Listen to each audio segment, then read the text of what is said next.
Okay, so this is the lesson from Monday, Math 200, Section 2-1, Day 1. We are starting to study sets, which a set is a collection of objects known as elements or members.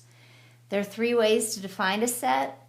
The first way is to give a verbal description. For example, the set of all U.S. states that border the Pacific Ocean, or the set of all colors in a rainbow, or the set of all integers. You could also list the elements of the set, separating them by commas and using these curly brackets. So, for example, Alaska, California, Hawaii, Oregon, Washington is a set that contains 5 elements. So is 1, 2, 3, 4, 5, and so on. You could do letters, colors, names, anything. As long as you use these curly brackets, you are writing a set. The final way to do it is with set builder notation. And in set builder notation, you are using a variable like x and this symbol that is a vertical line segment, and that symbol means such that. So when you read this set builder notation, it is the set of all x's such that x is a U.S. state that borders the Pacific Ocean. Or you could write the set of all x's such that x is an integer. If you're using x then to represent all the elements, and then you're describing what x is after your such that symbol. The symbols that you use for set notation are, if you're going to name a set with a letter, you have to use a capital letter. You would never use a lowercase, and you would never use any other symbol. It's always going to be a letter. So for example, this is a set A, and you're defining it to be 1, 2, 3, and 4. Those are the elements of set A. This symbol means is an element of. So if you pick one of the elements from your set and you put it on the left side, you can use this symbol to show that this is an element of this set. Or you could put 7, or you could put 5. Those are your 3 choices if you're going to use the element symbol. But if something is not in the set, then you would put it over here and use the not an element of symbol.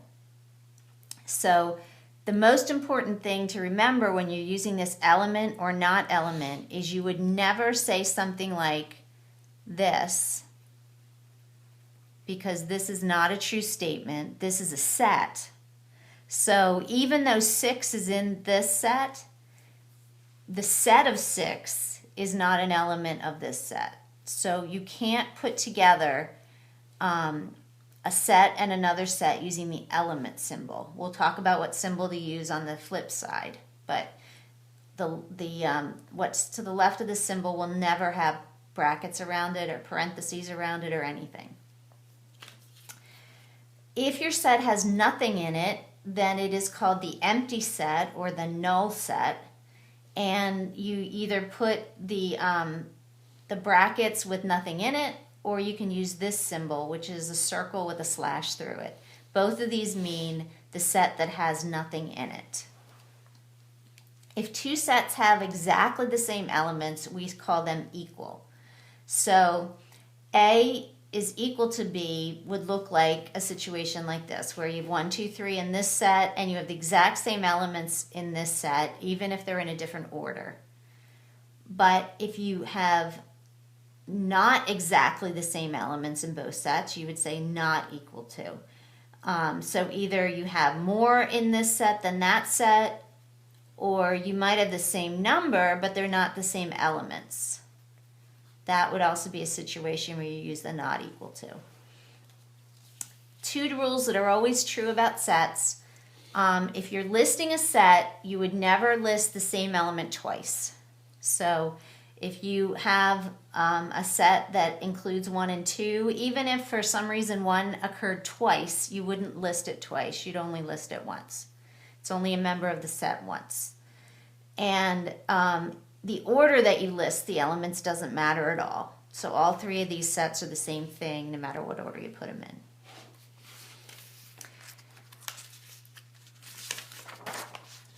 The definitions that you need to know are, the first one is one-to-one correspondence. And basically the idea of one-to-one correspondence is if you have 2 sets that have the same number of elements, you can match up every element in the first set with exactly 1 element of the second set. Whether you do it in order, 1 in A, 2 in B, 3 in C, 4 in D, 5 in E, or out of order, it doesn't matter. But in order to have a one-to-one correspondence, there has to be the same number of elements in each set. So you use this symbol, the tilde, to say that you could make a one-to-one correspondence, but what you're also saying is the sets are equivalent or matching. Equivalent does not mean equal, because we said earlier that if 2 sets are equal, they have the exact same elements. That would be equal. But equivalent means the same number of elements. And so you could say these 2 sets are equivalent. You could match them 1-to-1. Subset. This is the symbol that you would use if every one of the elements in the set to the left is also in the set to the right. So as long as all the elements in A are also in B, you could say A is a subset of B, or this set is a subset of this set. It doesn't matter if the sets are actually equal, or if the set on the right has an extra element. As long as all the ones on the left are in the right, you would say that these are subsets of each other. And the symbol is this, that looks like sort of like a C with a line underneath. That's subset. To be a proper subset, you have to have 1 extra element in the set on the right. So the set on the left has to be a subset of the set on the right, but the set on the right has to have 1 extra element, and that would make it a proper subset. You can think about it this way, that 6 is less than or equal to 6. You know, when you have that equal to opportunity, these 2 things can be the same. But if you take away the equal, then this is going to have to be greater than that. And this is the same idea. The number of elements in here have to be greater than those in this set. And that's the symbol that you would use over here instead of the set including 6 being an element of the set including 6 and 7, which we said was wrong. You could say the set that includes the number 6 is a proper subset of the set that includes 6 and 7, and that would be correct notation. Finally, the Venn diagram. When you're using a Venn diagram to express sets, the square around the outside encloses every possible member of the set. And so you use that U to represent the universal set, or all the elements that you're considering in the problem that you're doing. And they would all have to be included in this square. And then each circle that you put in your Venn diagram would represent a subset of that universal set. So in this case, B would be a subset of U, and X is an element that's in that subset of B. A is a subset of B.